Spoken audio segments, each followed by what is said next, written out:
What up, Space Fam? Goes in here from Anime Upper, and I'm back at it again to discuss the latest and craziest developments in the One Piece story. In this one, Luffy and adult dragon Momo finally confront Kaido again, the moment we've all been waiting for, so make sure to stay tuned for that. If you do enjoy seeing these One Piece reviews and want to keep them coming, channel the Pirate King within and smash that like button with no mercy. Remember that smashing is Pirate King energy and passing is Orochi energy, so the choice is yours. If you haven't, make the video you subscribe, and this is crucial. Hit that notification bell to turn on all notifications or you will miss future One Piece videos and updates. And while you wait for the next chapter to drop, feel free to check out my big and growing One Piece playlist that includes videos on all the Yonko, warlords, admirals, and much more. Link to that is in the description. And now, without further ado, let's jump into it, spoilers and all. This chapter is called Twin Dragons, which as we know must be referring to Kaido and Momo, whose adult dragon form is identical to Kaido's except for the color, of course. Last chapter we also got a glimpse at the center of the color spread, which we get to see here in its full glory. Absolutely love it. A different Yonko gets each corner, but Goldie Rogers in the back behind Luffy,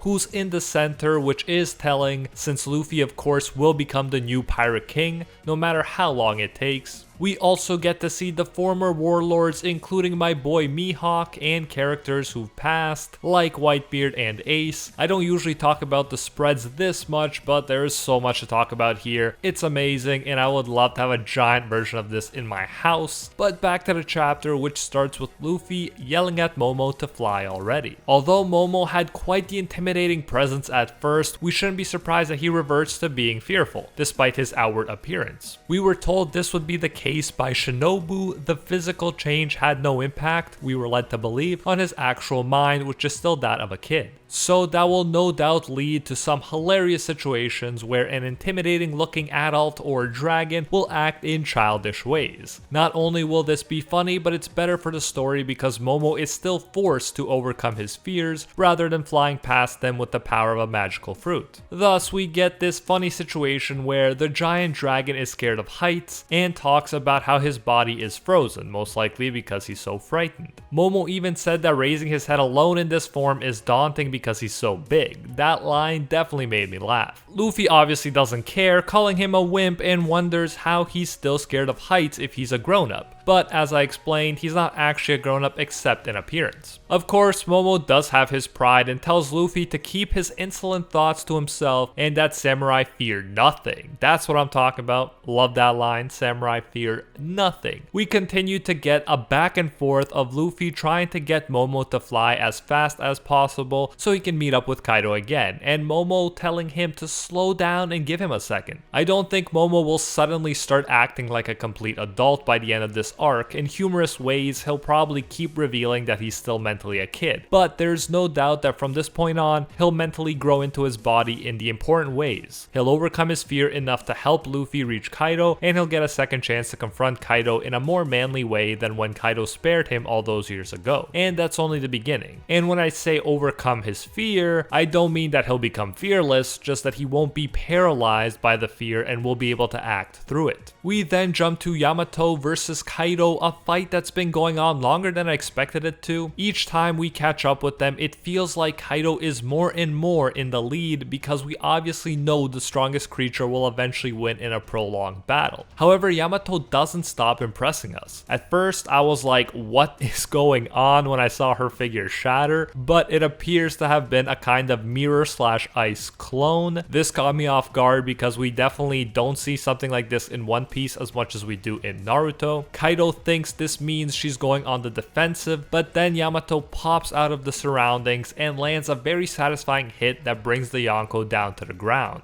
Not for long, but still very impressive that Yamato is doing things like this after all these chapters. Not to take away from Yamato's amazing efforts, but we also can't really assume Kaido is going all out as he keeps trying to convince his child that she should be on his side. You think he'd give up by now after all these years, but he keeps trying to convince her, saying she acts like she's from Wano but can't escape the truth of her blood. She's Kaido's child and the samurai will never accept her as one of them. So even though they're in the middle of a war and Kaido should probably be finishing her off as soon as possible. Here it sounds like he's being protective in his own messed up way. It's like he doesn't want Yamato to be disappointed and feel left out because the others won't ever truly accept her, while he will. Yamato then tells him to shut up and hits him in the face, saying what's that got to do with anything? For her, she's doing the right thing, and it doesn't necessarily matter if the samurai accept her as a samurai or not. As I said before, for a Yonko, Kaido is being and has been very lenient towards Yamato. Still a bad dad, no doubt, but most military leaders would not have put up with a constantly defying presence for 2 whole decades. And after all this time, he's still trying to reason with Yamato in the middle of a giant war. Kaido tries to break Yamato's will by saying she's alone, which is why she's been crawling through attics and desperately trying to escape Wano, but Yamato says she's not alone, she has and had friends, and she thinks of Ace. Kaido brings up the samurai from last chapter, including Zoro's dad I'm guessing, and says that everyone that shows her compassion ends up dead. Now he's trying to make her feel alone and guilty. We get a flashback where she overheard that someone was executed because he was feeding the Oni princess. And the mental games might really be getting to Yamato since Kaido is able to land a powerful hit that brings Yamato down. And at this point it really feels like Kaido starts projecting, aka trying to force his own view of his experiences onto Yamato's life. He's hitting Yamato while saying their acts of kindness were just lies. The truth is,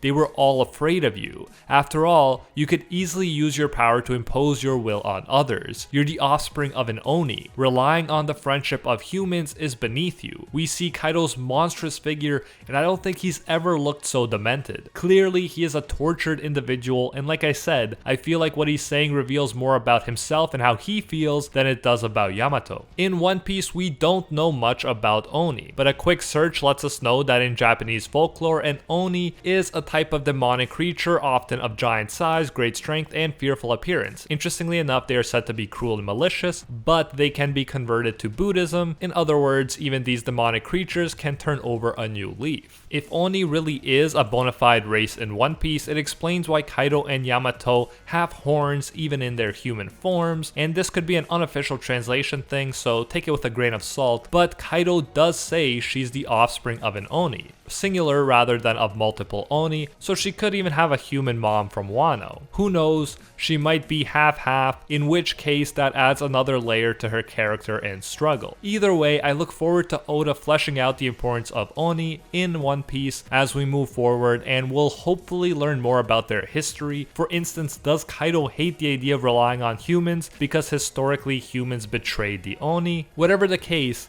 Kaido is clearly a man in pain and tortured by something. Then we jump to Luffy riding Dragon Momo as they make their way through the sky and towards the island. Hilariously, Momo overcame his fear in part by closing his eyes so he can't see how high up they are. This leads to such a funny moment where the giant dragon breaks through the ceiling of the live floor and everyone sees Luffy riding on top of a Kaido-like dragon. How's that for a morale boost? Not only is Luffy alive and well, he also recruited a Kaido-sized dragon for their team too. That could not have worked out better. Momo just keeps crashing through ceilings, and so eventually they'll have to get to the roof. We even get to pass Big Mom, Law, and Kid. I just love to see the reactions of all the characters. Big Mom's reaction is hilarious as she wonders if that's Luffy riding Kaido and wonders what's happening. Luffy keeps telling Momo to open his eyes, which is not surprising when you keep torpedoing through walls face first. What a great way to shake up the energy in the castle. Some people think Kaido is wreaking havoc, while others notice that this one is a different color, so there are 2 dragons in play. Kaido for his part thinks Big Mom is to blame when he hears all the damage, having no idea that he's about to see his dragon twin.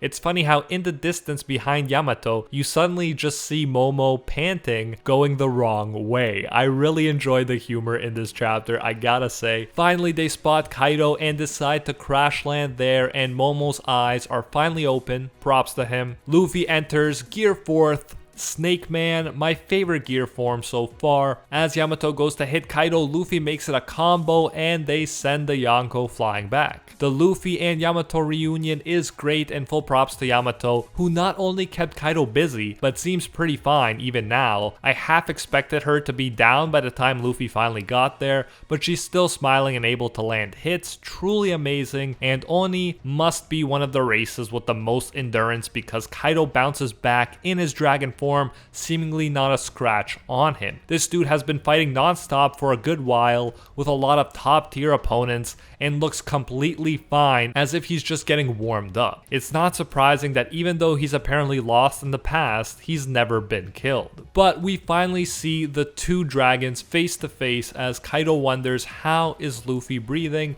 and who is this dragon. Luffy proclaims, once again echoing last time where he did get overpowered, that it doesn't matter what Kaido does. Luffy is not going to die. He says, "I'm the man who'll be king of the pirates." Then Momo has his chance at an epic reintroduction. At first he stutters, but then gets into it and says, "My name is Kozuki Momonosuke. I am the man who will become Shogun of Wano," as he stares down Kaido's dragon form. It's a far cry from his crying self as Kaido spared him 20 years ago, and I'm really proud to see how far he's come. Of course, Yamato's eyes brighten up as she recognizes it's Momo, and I can't wait to see her react to Momo's Odin-looking adult form. She may well fall in love since they are pretty much the same physical age right now, and she is Odin's biggest fan. Kaido laughs, saying, "You're the brat? How unexpected. This world doesn't need another dragon." So he clearly remembers Momonosuke, and yeah, it's clear that he did not expect him to come back in this way. We're told, and I quote, "head-to-head clash of dragons,"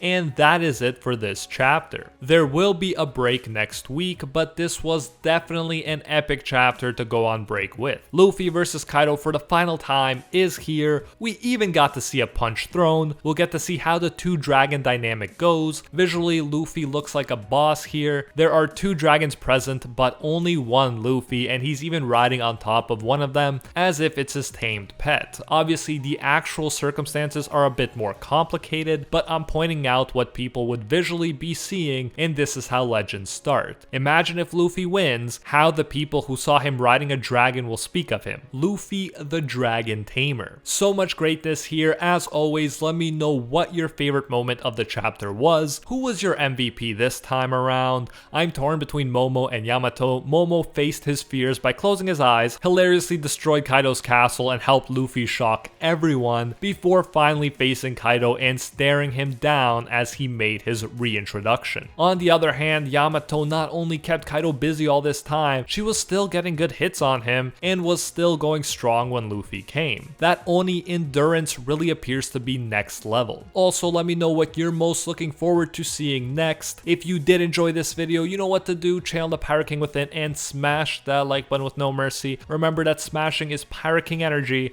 and passing is Orochi energy, so the choice is yours. If you haven't, make this the video you subscribe, and this is crucial. Hit that notification bell to turn on all notifications or you will miss future One Piece videos and updates. That's just the way it works. And while you wait for the next chapter to drop, feel free to check out my big and growing One Piece playlist that includes videos on all the Yonko, Warlords, Admirals, and much more. Link to that is in the description. And I especially want to thank the Patron Squad over on Patreon and here on YouTube who help make videos like this one possible. First and foremost, I want to thank the Patron of Legend, the one acknowledged by Lord Twigo himself, Alpha Sigma, and are the 1-tier patrons, the ones who stand atop all clans: Ingrata, Patehefa, Aljatal, Hinokami and Water, the Toasted Chi, the Spike, Corey McGowan, Dylan Isidore, Spidey Life Tanel, Tungsten Tarkus, Baked Buddhist, Cody Hebert, and Monkey D. Quilly. And our Pro Hero tier patrons, the one and only Gilgamesh, the Red-Haired Raven, Angel Cruz, Brethuende Aura, Very Gucci, Alicia Actor, Bonnie Parks, Joanne Garcia, Ted No Ted, Fatboy Games, and Soul Rise Slice and Dice. Thank you all so much. If you do enjoy our work, you can support more of it by going over to patreon.com/animeuproar